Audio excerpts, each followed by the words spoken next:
Hello friends, Heidi here from Rain Country. God is good all the time, and I'm here for another Monday this and that video. And if you are new, this is a once weekly vlog that I do to give you updates on things going on around here. I do talk about several different topics. A lot of times it's simply to answer questions or lead you back to videos I already have on that singular topic. So if you're needing more detail on anything I'm talking about, look in the description box down below to see if I've linked you to those videos, which I usually try to do, though sometimes forget. So let's get started on the topics of today, starting off with canning lids. I had a video come out a week ago or so ish where I was talking about the superb lids again, because these are my now favorite canning lids, and then my second favorites are the Tattlers. Well, a couple of people were talking about the Tattler lids and how they just were big failures for them. They tried and tried, and they found them very, very unreliable, and even when they would seal, they'd come unsealed. Well, in my first few tries of using the Tattlers, I had the same problem until I realized that special little trick that you need to do. There's two things that you do, and I do this same now with all of the lids because I find it works best. So typically with your standard metal lids, you usually put the band on rather snugly when you go to put it in the canner. You don't want to crank it on super tight, but you put it on fairly snug. But that is not how I do the Superb or especially the Tattlers. So when you have the Tattlers, you've got the little, or the Harvest Guard. I don't have any Harvest Guard. I don't need them. I have a ton of Tattlers. They're around long before Harvest Guard. You've got two pieces to it. So you got the rubber gasket and you got the plastic lid. And here's the trick. When you go to put that band on, you don't hold it with the jar with the other hand. You just put it on until the jar moves freely on its own. And that's as tight as it needs to go. And you don't want it any tighter than that before putting it in the canner. The second part of this, though, is when you pull it out of the canner. If you put it on this loose, it is important to know when you pull it out of the canner, you then need to, usually using gloves or whatever you can hang on to the jars with because they're going to be hot, you're going to then crank it on tight while it is cooling down. Those two things should give you 100% or at least near to 100% success rate, because there's other things that can go wrong too, like chips in the jar, in the lid, something embedded. Those things too can cause improper sealing or cause it to come unsealed in storage. But when done right, you should have no issues. Now, last year I used nothing but Superb lids. Last canning season, never had a single failure. And I used the same method with the Superb lids. They are definitely much thicker than the Ball and Kerr, which I'll never buy any of those anymore. But yes, these are my favorite, easily reusable both for canning and for vacuum sealing. Best lids for vacuum sealing ever. You'll find they're a little more difficult to get off, which means you get a far better seal with them. So this is why I highly recommend them. And then the other thing I want to point out, a lot of people say, oh, I can get the Superb lids down at my local grocery store. Well, I just want to remind everyone, because I am an affiliate now with Superb, that I can give you a 20% discount when you go through my link. But the other benefit is that it's one of the ways you can help me out, especially with YouTube hiding my content from about 80% of my followers at least. That's one way to help make up the difference of what I have lost because of the changes that YouTube has. So if you're going to buy them anyway, please go through my link, because that really helps me. And thank you for all who have done that. That is if you need lids. You might not need lids, but I would say that 20% discount should save you quite a bit. In fact, you get a better discount than I do a commission. Okay, the next question I had, a couple people asked, because they know that we celebrate Passover. So I know this isn't going to apply to everyone, but it's a good question. And that is, what do I do with all that stored yeast? And this includes the fermentation starter that I now have been using for quite a number of months now, only for making my yeast bread.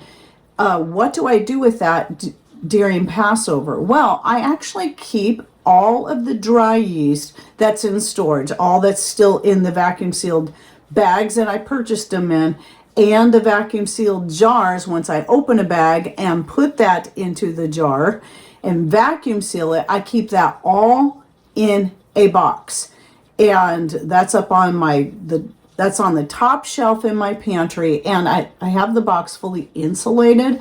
So you'll see in this picture, you'll see some white foam. I got that, this packing material that comes with my Misfit Market orders. And so I've got the whole box lined with that so it stays insulated. And then I'll add the dry yeast that I have in the freezer, that's the open jar, and the fermentation starters that I make myself out of the fridge. That all goes into that box, and then it gets moved out to our power and water shed, which is all the way as far away from the house as it can be. And then after Passover week, I bring that all back inside and put it away. And that makes it the easiest way to just get all that out of the house. And so you can still store yeast if you want. If you're wanting to put up dry yeast, or you don't want to have to start all new starter at the, after Passover, which isn't hard to do. I mean, I could easily do that. But since I've already got the box, I just keep it all stored out of the house, as far away from the house as I can. And if that didn't feel far enough, we could take it down to our other piece of property. But I'm not concerned about that. So everybody's going to have their own different views. The whole idea is getting it out of your house. Your house represents yourself, and you're rooting out all that sin and getting it out of your temple. Now, let's move on to the chick update. So last week, my first batch of chicks hatched out. Now, some of you know, if you've been following me, I put in 12 eggs, but only 5 of them ended up being fertilized. But all 5 of them hatched and made it through. My suspicions are 4 of them are cockerels and 1 is a pullet. The little black one you'll see is the one I believe to be a pullet because it's a little more delicate, smaller, and the legs are bare.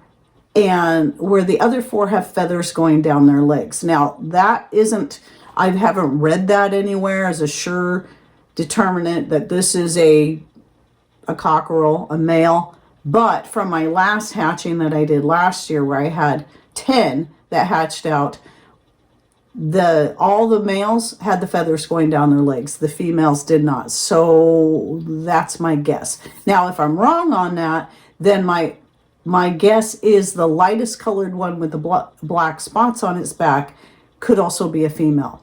And then just watching the behavior. Another thing I noticed is that generally, though not always the case, the males tend to hatch out the fastest. They tend to be the first ones to come out. In fact, the 2 that I am definitely positive are males hatched a day early, where the other 3 waited till the next day.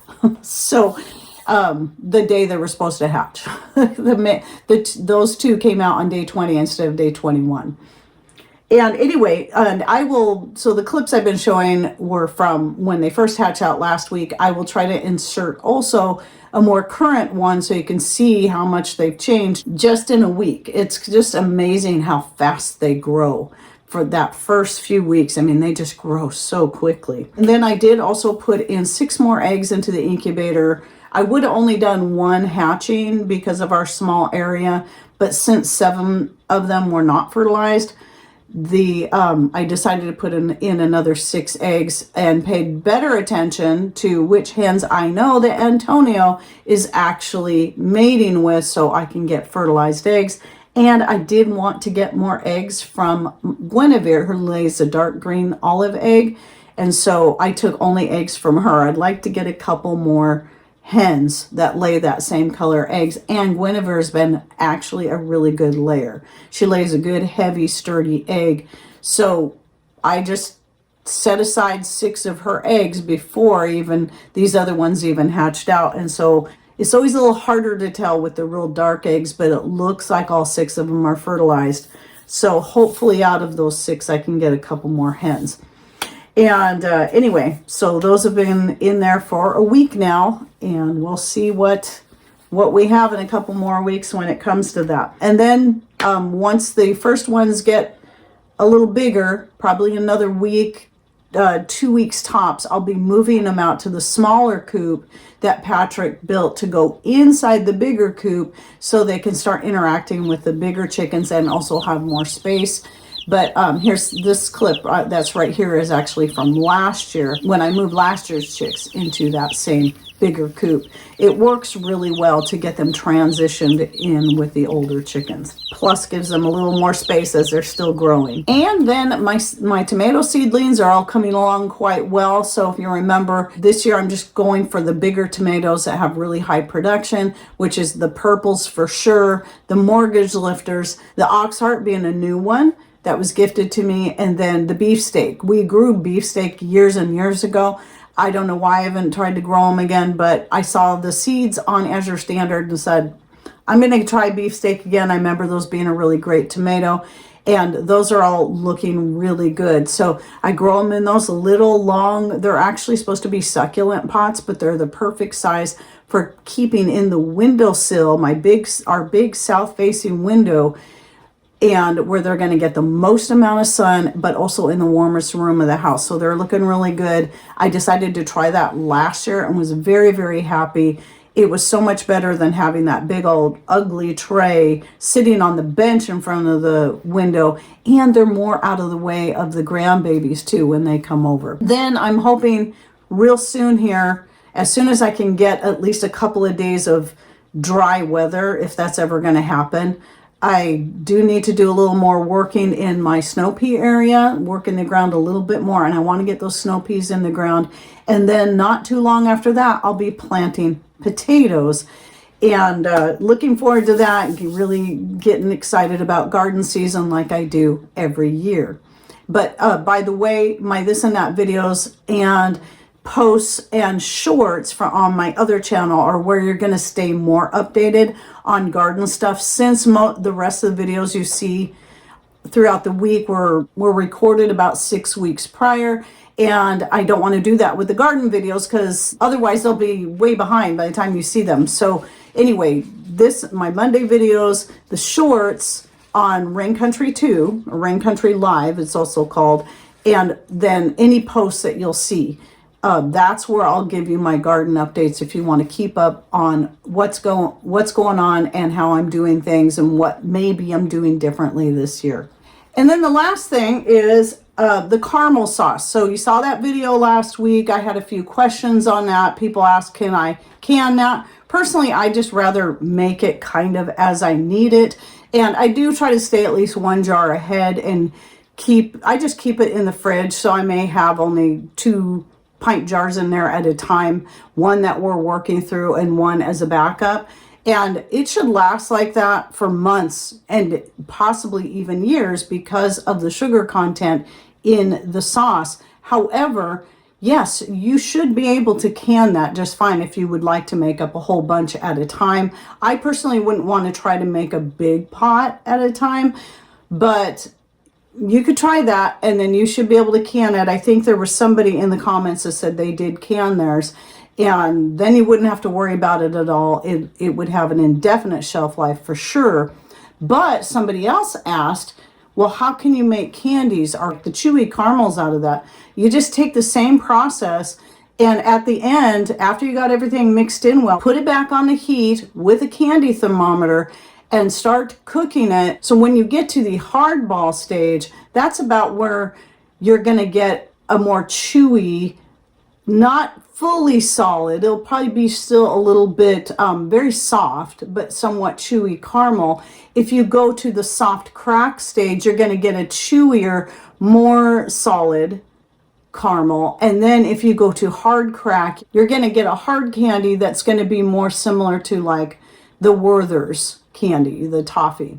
I've actually made caramels before, like a soft caramel where you cut it up And that's actually quite good. It's just you want to cook it longer to get to that point. So it's actually pretty simple. It just takes more time. And that's it for my this and that for the week. So if you'd like to see any of the videos I'm talking about, oh yeah, and I started some more rosemary vinegar since my rosemary's just going crazy. I started getting flowers, and I'm starting to run low on my hair wash rinse vinegar. So it's got some more started here. And if you'd like to see a video on making your own homemade vinegar out of whatever you have, I'll link to that in the description box down below as well. And any thoughts, ideas you'd like to share, put those in comments down below. And thanks for watching. Take care and God bless.